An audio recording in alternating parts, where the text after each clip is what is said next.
Hey folks, welcome back to some more Dominions 5. We have had a bit of a delay in this playthrough here. This is the relay playthrough that continues after the stream with the Blitz.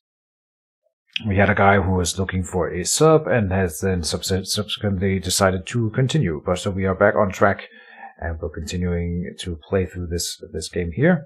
And so that's with that out of the way, let's talk about the actual turn. If in the previous episode I was pretty confident that I could beat Asphodel. I think I may have overstated my own ability. So if you were one of those guys who were back home sitting and shaking your head thinking, this guy Keejchen, he knows nothing about what Asphodel and how to play against him, then you are gonna love this episode. Because you were right. And Let's have a look at it. I have some Asphodel gems coming in from Yes. We traded some nature and water, I think, for Asphodel, hoping to be able to pay for Cthulhu at some point. I've cast Voice of Tiamat a few times. We find one Bubbling Fissure, which is just one water gem, I think, or something like that. Dreamer's cast Teleport, so he is now on the Conjuration bonus site. And then there's a ton of battles. Let's have a look at them. We are being attacked in a lot of places, and we are also then subsequently attacking in a few places. It's all against Asphodel. Let's have a look. He is coming into my lake. I did not expect him to invade my little lake this turn here, so I was not prepared for it. And this is the kind of army that we are looking at. One of many.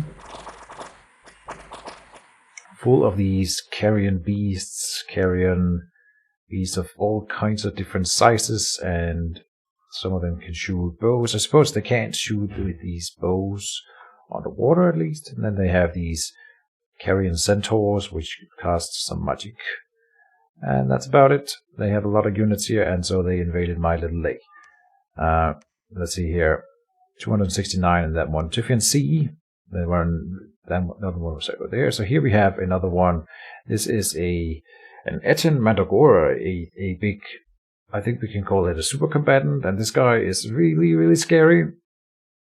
I looked it up on the Dominion's Inspector just to see how many of these he can produce, and indeed, he cannot produce any more of these than this one. He only gets the one, it's like a hero unit, an Etin Skeleton. So an Etin is a two-headed giant, size 6, yeah, and he is a priest level 1, so he can bless himself and use the bless, and he kitted him out with quite a bit of good stuff here. This is where my army was.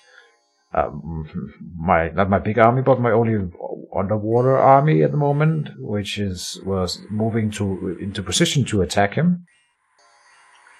And so this guy is mindless, but they are trying to mind blast him all the same, which I'm not sure exactly how that works. But here they go. He seems to be making soulless out of the people that he kills. Yeah, those killed will rise as soulless beings. Interesting. Didn't even notice that before. Alright. Then in comes our... These are the guys here, the things that should not be from Relay that I've been teasing should be very good. Thug and Super Combatant Killers. So let's see how they perform here. The first line of them just get mowed down, killed in one turn. Then we surround him a bit, and the Greater Otherness here, while not being able to land good hits on him, they do some damage, and he doesn't regenerate or anything, this guy. At the very least. He also seems to be bleeding profusely, however that works for a plant. And so he does go down. But he took down what? We get, like I said, there's only one of this guy ever, as far as I understand, so he will never come back, and that's quite nice. He killed 3 Greater Otherness and 2 things that should not be, and they are we should not be losing these things at all. There were 2 of them coming in at alone was pretty unfortunate, but we did manage to take him down, so that's nice, and we loot a bit of his items. But that's not the end of our troubles. Then there's a battle in Gifar. This is Asphodel then taking the province south of Jotunheim with these black centaurs. Nothing I have can, except my main armies, can stop these black centaurs. They are insane, and they have sloth power, which means they are more powerful in provinces with high sloth, and I run sloth 3, so they are really strong in my territories. Here they have 20 of them coming in. Rough stuff. Then in Annika, over here, this one is really fun. This is where I sent in our one little guy here with disease. He's got 1 hit point, one turn away from dying of old age, and he just sent in 1 shaman to protect it and claim it back after my pirate navy had taken it. So they are gonna have a little wizard off. I think we both must have scripted hold and cast, like just cast spells for the whole thing. And so they stand back, they cast spells. They're both out of range of each other with all the spells that they have. And so I think at some point what happens, I'm not sure about this, but at some point what happens is that they are forced by the automation in the game to move towards each other. Right, now his guy is moving forward. So I don't think he probably didn't script that. My guy is still casting spells without moving though.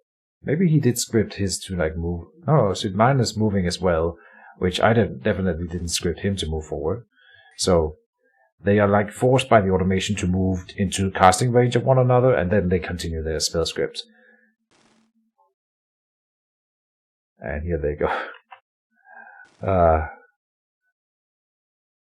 2 old men, or well, an old man and a lizard wizard, casting spells at one another. Now casting heal to heal of the thing, but he's broken. He's routed. He runs away. And we win! Oh, my little deceased guy here, he wins.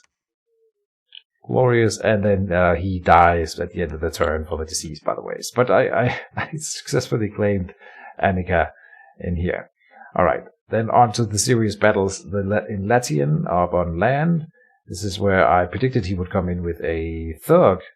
Well, I failed in my prediction. We have black centaurs and a stack of these carrion beasts coming in, and my units are not geared to fight them at all. So we are getting absolutely riggedy wrecked here. I had a Thug in here also that got wrecked. I don't think did we kill the centaur? Not a single centaur. The carrion beasts, he loses a few, but like he has those in the thousands, so he doesn't care. I lose my Trader Prince Thug. That was kitted out with some not serious, but some items, costing me a ton of magical gems in the end here. Yeah, not something I wanted to lose, and there you go. Also 38 of these meteor guards, which takes forever to recruit. So this was really bad. Like, them trading off for the carrion beasts is definitely a bad trade for me. So a bad read by me, I thought. I really was surprised in this turn by the movement speed of Asphodel. This is my first time in any Dominions game fighting against Asphodel, like one-on-one. And this makes me want to try to play Asphodel at some point. They look really cool, and having high movement units is always fun. You can really do a lot of invasion. So we are being attacked in the lake. This is where I was moving my ice elementals into position. And they should not be fighting the carrion beasts alone. But here they go. So they're moving forward. These little seahorses, they were something we got for free. Don't really care about them. The ice elementals, though, I would have liked to keep them, and they just get absolutely wrecked. I don't think they really killed anything. Killed 3 things, 3 carrion beasts, 2 mannequins, and 1 Sagittarian carcass, which is a sacred unit. Okay, so we got to kill a sacred unit here, but definitely not a good trade. So another horrible defeat. And then in the Swamp of Solitude here, this is where the Thug then moved in, the guy that I was hoping to meet with my Meteorite Guard. And in here, these guys, I don't think, can they hurt him? These guys, they hit pretty hard. Maybe they can hurt him a little bit. They get some hits in. Okay. But nowhere near enough, and that's it. That was all of his attacks on me. Then I'm attacking in White Lake. Oh, this is me just poking. I was hoping to come down here later with, I'm just poking with the scout. White Lake here, but like, at this point I'm being chased away from the land territory. I'm attacking in Soroth. This is where the one place that I moved my good army into, he left 1 PD. So, we completely wasted. I have all my guys casting all the spells in here. I hope they don't burn gems in here. Oh, they killed them in 1 turn. Yeah. In Runia, so now I think we're moving into the Ghost Army. Yeah, the Ghost Army is harassing, at least, so, pretty lucky for me, the Ghost Army only harasses Asphodel this turn, so at least we are doing some bad stuff to him. In Anoria, a smaller Ghost Army, there's nothing here. In Towers of Heaven, also Asphodel. This is not enough to stop even a small Ghost Army. Armada.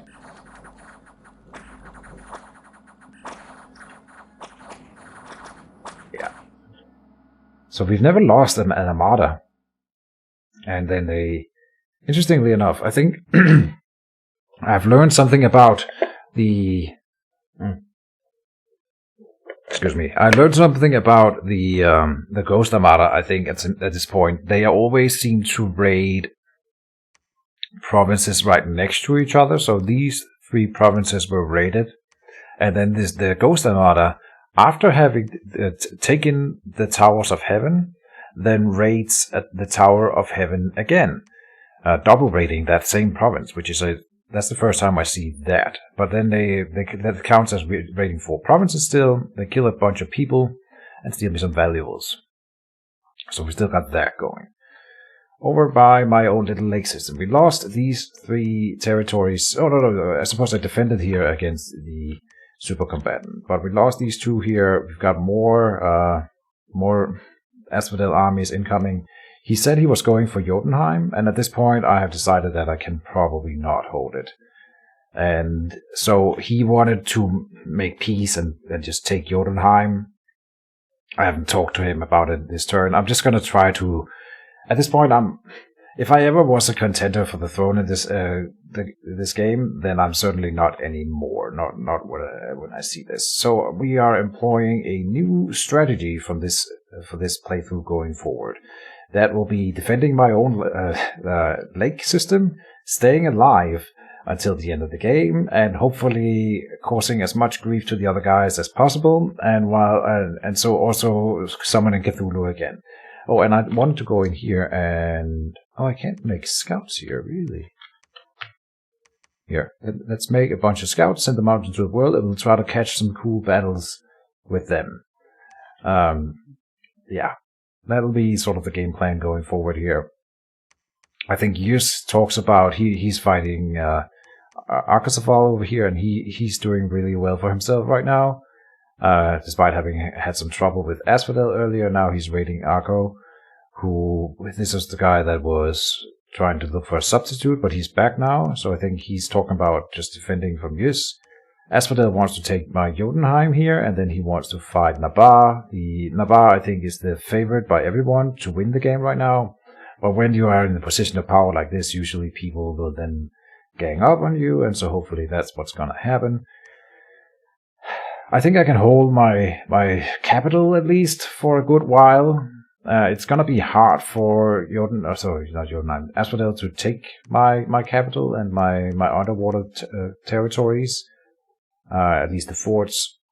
And so my main army, I'm just moving it up here, hoping that he's coming into Deadlands to siege in here, and then I'm bringing everything I have to bear. In fact, I just realized as I'm saying this right now, if he moves everything nearby in here, he's probably going to beat me. So, I don't know, I could go in here and say cast, I think we have, do we even have that? Solar Brilliance.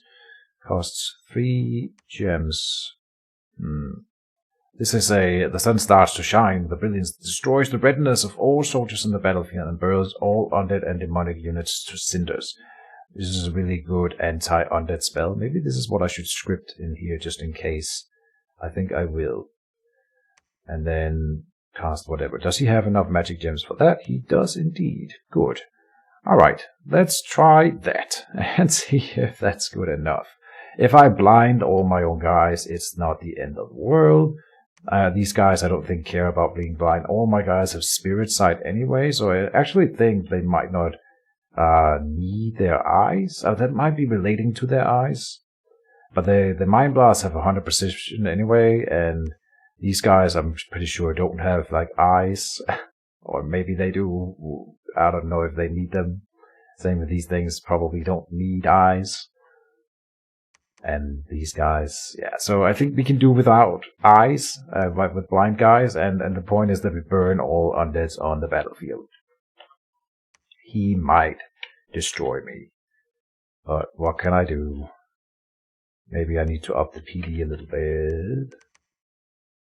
It's not going to make a difference. It's fine. I really want to hold my thrones. And then just the lake system. Just defend, cast some... Try to collect a lot of gems. And try to cast some late game super... battle worldwide spells. Like Cthulhu, but also maybe... What's it called? Research... Enchantment. Down the very bottom here. The Arcane Nexus would be really cool. This is like an in-game spell. I'm sure the problem is I need to overcast it by with like 200 gems or something if I want to make sure I keep it. So the name of the game now would be to collect about 300 Astral Pearls, which is far off when I have 35. But we'll try and see what I can do. And send out scouts into the world to just catch glimpses of cool battles and then make some cool videos out of that. Hopefully we will have a cool battle here in Deadlands. And then, I mean, I could ally with Asphodel. He seems to want to be my ally, actually, but he just wanted me to punish me for declaring war on him. But at that point, I don't need allies anymore. Not really. I just need to cause as much grief as I can to everyone and have some fun. Yeah. So that'll be the name of the game going forward here. I don't think I have much else to show you guys from this episode. Like I'm consolidating my troops up here on this throne and on this throne, and sending some into the capital. We'll see what he does this turn. If he sets on my capital, I will move everything up to defend. If he sets on this throne, then I hope I win the battle outside. We are patrolling, moving and patrolling from here, and moving and patrolling from there. It's a relatively decent army with a big communion. Yeah. Wish me luck. We'll see what happens. In fact, as soon as I log in my turn here, the turn will roll over. So I might just be able to record the next episode right away. I don't know. We'll see. So yeah, I hope everyone is enjoying the playthrough, all things considered. Now, even though that I'm not a serious contender for the game anymore, I hope we can have some fun. And so that's it, guys. See you in the next episode, and bye-bye.